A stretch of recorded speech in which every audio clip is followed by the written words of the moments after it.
Hey, it's a little after 10 o'clock today. We're a little late. We're waiting on Banks to join still. So we figured we'd just go live and just kind of talk about some stuff that we had going on, a little recap. So welcome back, Making Moves in Multifamily, 10 o'clock with your favorite hosts, Tim and Tim. This weekend, we had our mastermind event in Austin, Texas, and I flew on my mentor Javier Nojo's private jet all the way out to Austin. So that was a really cool experience, and I posted a ton of photos and videos and stuff like that. And I'm working on kind of building up that social media pipeline. I hired somebody that's helping me out with that kind of stuff now. But that was a really cool experience. I mean, we talk about it all the time, right? Your network's your net worth, and proximity's power, and like all these catchphrases that people think may or may not be absolutely important. But I beg to differ because at the end of the day, when you're sitting on a private jet with like five other people that are super high level that paid thousands of dollars to be there, how do you think the conversations go? The conversations are just different. I mean, you're talking about stuff up there that nobody else would talk about because you feel this level of trust, like this I don't even know how to explain it. I wish I could explain it better, but it's like this level of trust of viewing each other at like each one of you is equals, and you have like these conversations, and this transfer of trust happens immediately because I value myself enough to be in that room, right? Think about the caliber of person that you're going to have in the room that's paying thousands of dollars to be there versus somebody that's paying $100 to be there or nothing at all, right? You're getting the bottom of the barrel of the people that just want everything for free. Um, a lot of people talk about that, and Tim, what's your take on being in the smallest room as possible? Me personally, I like smaller rooms. I like more intimate conversations. I'm one of the guys that does better one on one than I do, with 10 people talking to me. And I'm never going to be the guy that's like, hey, put me up on stage in front of 200 people. I'm never that guy. I just When do. we're taking Gino, baby, you're gonna have to get up there. Yeah, I'm gonna have to get over that fear. But hey, it's a growth point, right? No, but my thought on that is I like smaller groups. That's why Tim, with our making moves coaching group, we purposely decided not to go out and try to get 100 students, right? Like we wanted to keep it around 10, smaller, more intimate, get deals done together, have those relationships, and there's value to being in that room. We went down to Houston, the multifamily investor network. Hey, it was great. I hear you on the $100-$200 events, and they have their place, but I do completely agree that when you're in a room with guys that have paid $2,000, $3,000, $4,000 to be there for 2 days, that changes the conversation. It 100% changes the conversation. You're less likely to walk into that room and run into somebody who is there just for the hell of it. Yeah. They're there for a purpose. They're there to make connections. They're there to walk out of that room doing deals together with new partners, with people that are giving them ideas that they can go execute on, and they're going to leave and execute. They will absolutely leave and do something. Yeah. Um, One of the guys that was up there, he blew my mind. Blew my mind. He's a developer in Houston, and he's developing 125 unit housing proper development right now. And what he told me, and everyone's been talking about, but I've never met anybody, I've never been in a small enough room to have a really good conversation with somebody about it, was he's building these homes, and the part when he parcels off each one of the land, he's going to immediately parcel them into an NFT on the blockchain, which is going to completely remove the need for ever having a title company.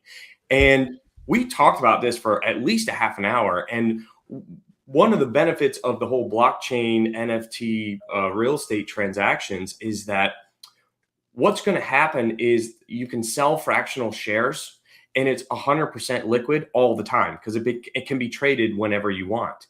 And I thought about that for a second. I was like, guys, do you guys realize how powerful that is? Because then if everything is moved over into the blockchain, your net worth is your liquidity. because you can sell it immediately whenever you want.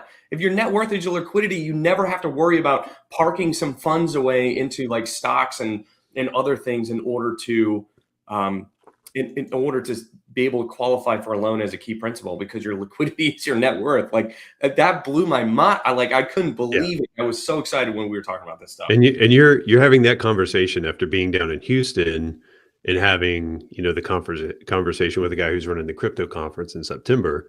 And, these things start to add up because, guys, here's the truth. Like, real estate's going to be real estate. They're not making any new physical land, right? I mean, for the most part, they're not making any new physical land, but things are changing in the real estate world. Things are changing in the technology world, and they're coming together. Exactly what Vitaly is talking about here. And there's going to be, a huge amount of transition and money making opportunities, quite frankly, wealth building opportunities that come out of this space. They're happening now. Yeah. Like I remember when my daughter, my she was 13 at the time, it hasn't been that long. She starts talking about meta and this metaverse and everything. And hey, I'm a technology guy, 23 years in the industry. And the metaverse to me was something I struggled to get my head around. And I can completely visualize database diagrams in my head. But the metaverse was something I was struggling. And then she just goes, "Dad, remember Ready Player One? It's like that." And I'm just Oh like, my God, what a great analogy. yeah, Go she's Peyton. yeah, she's like, "It's like that." And all of a sudden I'm like, okay, now there's something I can wrap my head around. I saw it, it's visual. Yeah, guys, that's happening. Like, you can live there, you can exist in this metaverse, and people are building it. And Mhm. there's a way to make your physical real estate and your metaverse real estate, your NFTs collide. So Yeah, um, be looking into that. Go to these rooms like Vitaly just went to this weekend and have those conversations. It will absolutely expand your thought process for sure. absolutely. Yeah. I was on the road since Thursday, like stopping at some properties that we owned in the Somerville area. I was at the My First Million and Multifamily meetup. Went to look at some properties we have offers in on. I mean, we got so much stuff going on right now. It's crazy.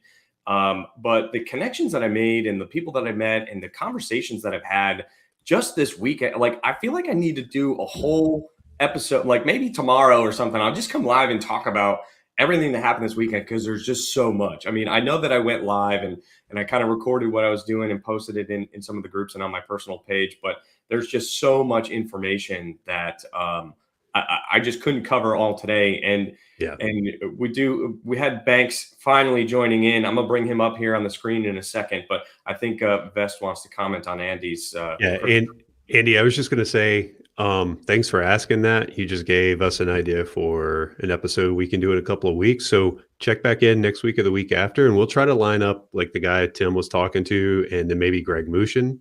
Greg would be a great one to bring on and talk about this as well. His name is also Tim. Yeah. So we're going to bring in another Tim. We're gonna have the triple Tim. We'll have the TT and T with it. We'll sprinkle in a little Greg here if we can line Greg up, and we'll have a conversation around this, guys, because it's really fascinating stuff. Just come prepared to have your head kind of explode because it's hard to visualize, but it is real and it is happening right now. Right. All right. Well, let's bring back the star of our show, the one that's late and on his phone, Banks Baker. What's up, buddy? What's up, guys? Can you hear me? You have we can hear you. You got a little technical difficulties going on there this morning? I did. This is my first time using StreamYard, so I should have, prepared. But hey, welcome. Thanks for having me on. Hey, dude. Welcome, Banks. Yeah, welcome. I know that, man, you post a lot of good stuff on social media, on Facebook. You're doing a lot of big things in Greensboro and the Winston-Salem market.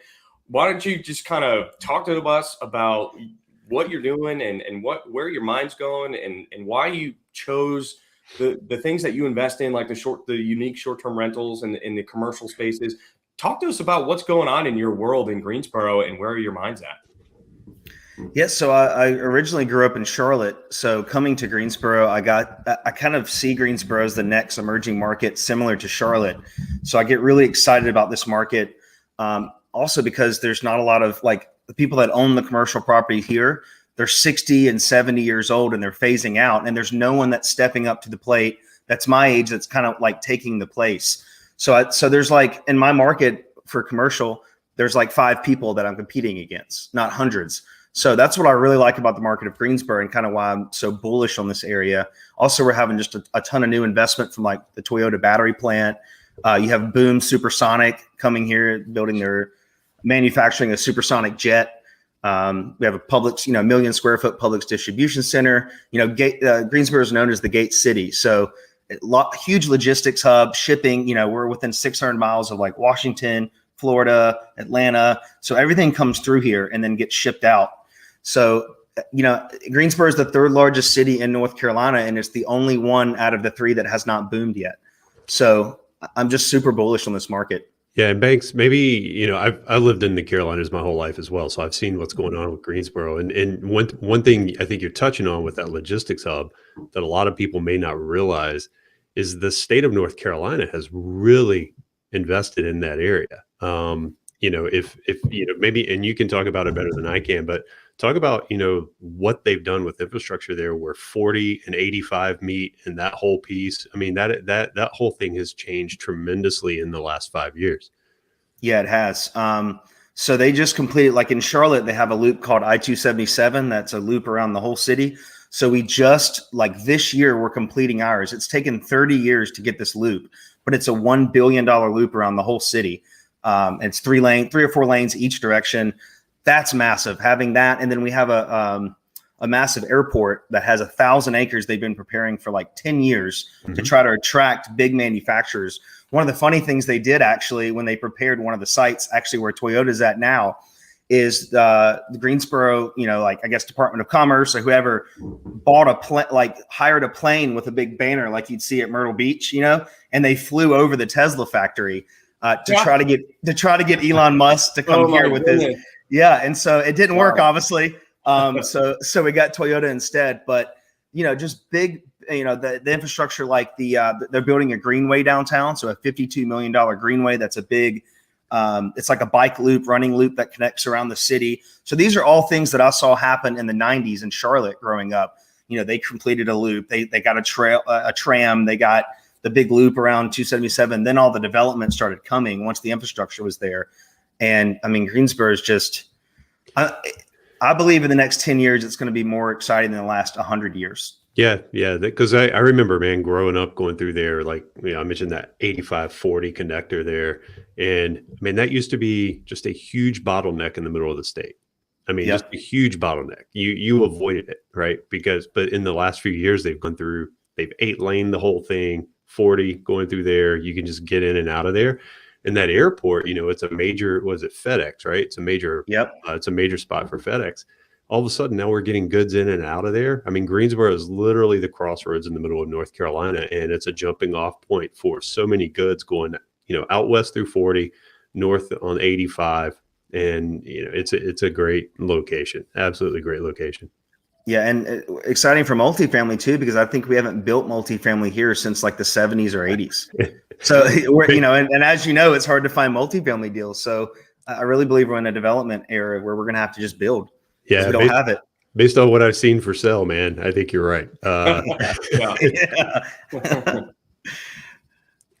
Well, cool. Yeah. So besides the multifamily stuff, I know you're doing a lot of unique short-term rentals. Like you showed me that, is it a farm or something? It's like this old cobblestone farm that you're working on. And I know that we talked about it. I was like, oh, Banks, I appreciate you talking to me about it, but that's not my specialty. Like, I have no idea how to even analyze that type of deal.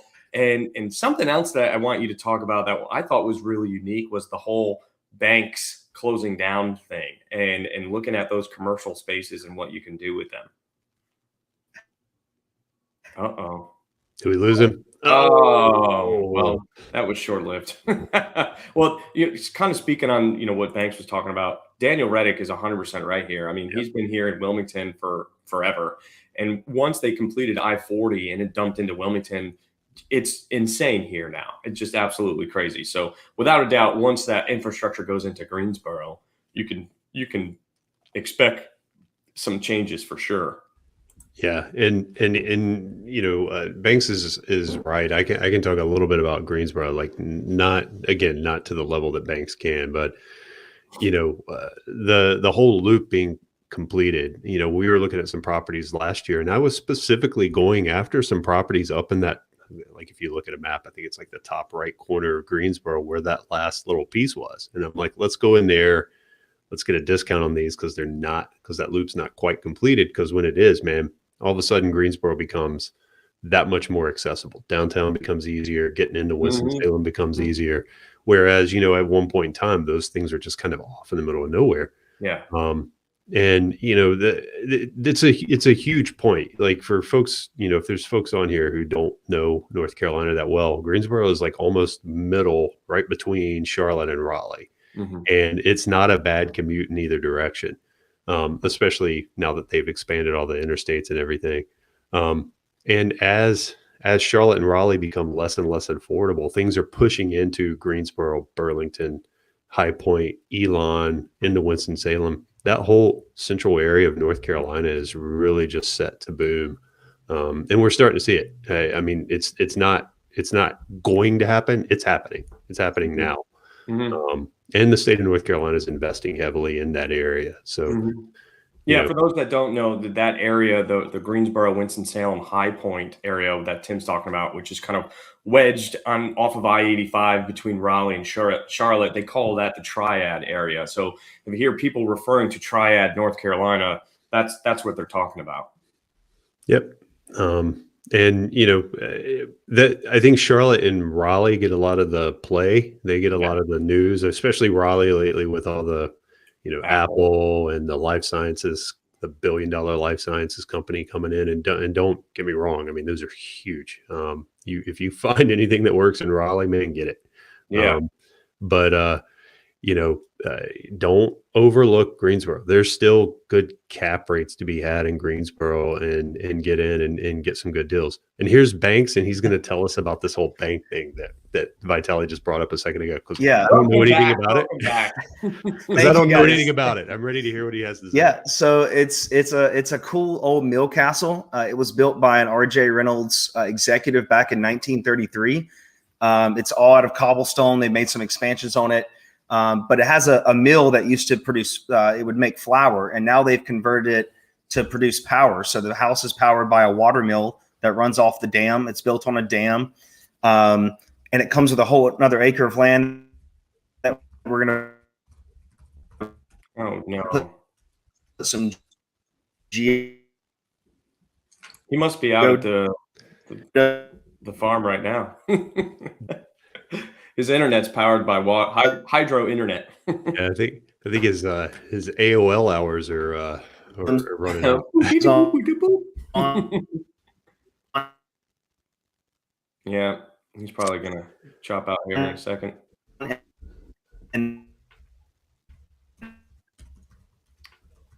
right, so maybe we can answer Daniel's question. Well, yeah, I think you can answer Daniel's question. I will do my best. So Daniel, my thoughts on that market, love it. Again, growing up, all I saw growing up was all the mills moving out of Burlington there was a reason there was a place called Burlington Coat Factory, right? There was just tons of textiles in that area. As the textiles died out and moved overseas, Burlington really, really suffered in the last couple of years because of its proximity to Greensboro and then being close to Raleigh. Burlington's really, really starting to come back. Recently, I've looked at some really, really nice A-class assets right there in Burlington. And I wouldn't hesitate in a second to grab those if the numbers make sense. Elon the same way. And then Mebane, yeah, I mean Mebane's gonna do well just due to its proximity again between the triangle and the triad. I like all those spots in there. Honestly, I can tell you that I know Burlington is growing substantially. One of the investors in the deal that we're closing here shortly, he just sold a ton of property in Burlington, and he was like, "Oh, I never planned on selling, but when they told me what they wanted to pay for it, I said bye." Right? I mean, that makes a great opportunity for us because we could put his money between a bunch of different syndications. But it just goes to show that the area is growing. Like everywhere in North Carolina is growing. A good rule of thumb, and Mr. Vest over here taught me about it, was buy anywhere in the Carolinas, just stay next to an interstate. You start getting out in the Bumble land and away from the interstates like I-95, I-40, I-85, 26, all of those. And it's a whole different world out there, but if you stay near the interstates, you're doing all right. Yeah, I'll be honest, and I don't want to give away too many secrets here because I don't like it when you guys compete against me with offers. So I'll give you a little bit of guidance here, at least for me, and what I think is working well is if you draw a line basically from just say from Durham. I mean, you can go further north than this, but we're going to talk about the Carolinas. If you draw a line from Durham down 85 through Charlotte, and then take that little split from 77 and 85, you follow that down through North Carolina, South Carolina. So 77 down through Columbia, 26 into Charleston, 85 down into Greenville, Spartanburg, Anderson. You get along those arteries, and you're going to be fine. You will be fine. Just don't over. If you're competing against us, I'll have you know that we have better relationships, and we'll get the deal. But but you will do fine. Just don't overpay. I still laugh at the or I chuckle. I chuckle at the hey, here's something that somebody wants to sell in Columbia. It's a 3.8 cap. Don't do that. Mm-mm. Don't do that. But hey, if you can get something in there and it's looking good on your 2-3 year pro forma, go for it. Yeah. Well, man, I'm kind of bummed that Banks keeps getting kicked out. Man. Look, that's why I was chuckling earlier. I know that's him because he's never got. He hasn't done it yet, but needs to update their Wi-Fi. Yeah, what's funny, guys, is I'm kind of like you. I'm on pins and needles. I wanted to hear about this whole Banks idea. Banks doing Banks. Yeah, Banks doing Banks. I'm curious because he's not wrong. There's a ton of like that in that area. Yeah, absolutely. And I mean, I've been thinking about it for a couple of weeks now, and I don't even know what I would put in there. Maybe a really cool cigar lounge. A jungle gym. I don't know. Seems like these Ninja Warrior parks are popping up everywhere. But yeah, I don't know what you do. I mean, what do you do? I don't know, something cool. Yeah, an escape room and literally lock people in the. Oh yeah, you could do that. That'd be cool. I got no idea on Banks, guys. So we need Banks to talk about Banks. Is he coming back? I don't know. I mean, I don't know. He's kind of throwing me off my flow here. I mean, normally we'd be talking. Normally I'd have something prepared to like talk about, but he's kind of throwing me off my game here with him being late and then showing up for 3 minutes and then logging off again. Hey, but here you go. I just noticed Marco. Hey, Marco Del Casas, what's going on, man? Thanks for the tip on that. If he logs back on, we'll tell him to do that. But for those of you guys don't know, Marco's up in the Richmond, Virginia market. Has partnered with us on a couple of things there. And again, I said you could go a little further north. I didn't want to give this away, but that's a little further north on 85 if you want to check that out. Well, I guess it's 10:30 now anyway, so typically we do 30 minutes. Next week we might potentially be doing another goals check-in. It's that's kind of the first week of March. Yeah, March. I think March 1st is next Tuesday. So, we might do another touch base on our goals and where we are, kind of coming up to the end of the first quarter. And there's a lot of value in doing your goals quarterly. Oh, there's Banks. Well, are you doing all right this time? No. Nope. Turn your video off. How do I don't know if you can stop his. It won't let me turn his video off. But while we're working on that, Andy, yes, have heard of tokenization. I think that'll be another good topic. If it plays into that whole crypto, NFT, metaverse, that whole thing, blockchain. So when we have those guys on, we'll definitely want to talk about that. Yeah, I got his number. I'm actually going to see them. I think it's the first week in March. I'm going to go to the syndication show guys at conference in Dallas, and they're going to be there. So I'll talk to them about coming live on the show and talking about what they're doing in the NFT space with regards to real estate. But all right. Hey, Andy, I think that's in Dallas, right, Tim? Dallas, yeah, the first weekend in March. And then Andy, check the Making Moves page, and we'll put some information in there about Tim can put that one in there. And then there's also a crypto conference that's going to be talking about crypto tokenization, NFTs, all that stuff. It'll be in Houston in September, and we'll put that information in there as well. Yeah, we'll have to get Mike Izzo to update his post that we pinned with all the different shows and everything he was doing. But all right, guys, sorry for kind of a lot of technical difficulties. Banks is not allowed on our show anymore until he gets better internet. But thanks again for being here. I'm going to probably do something later this week and recap all of the things that I did Thursday, Friday, Saturday, Sunday, and then flying back on the private jet Monday, which was a really cool experience. But appreciate you guys all being here, and we got a lot of exciting stuff coming up in the next couple of months that we're not going to share yet, not until they're ready and we have something we can show you. But we're working on a lot of things in the behind the scenes, if you put it that way. So without further ado, Tim Vest, you want to take us out? Yeah, please tune in because Tim's not wrong. We do have a lot of stuff behind the scenes and working with a couple of partners to make that kind of stuff happen. So guys, thanks for tuning in, and we will see you next week. All right. Adios.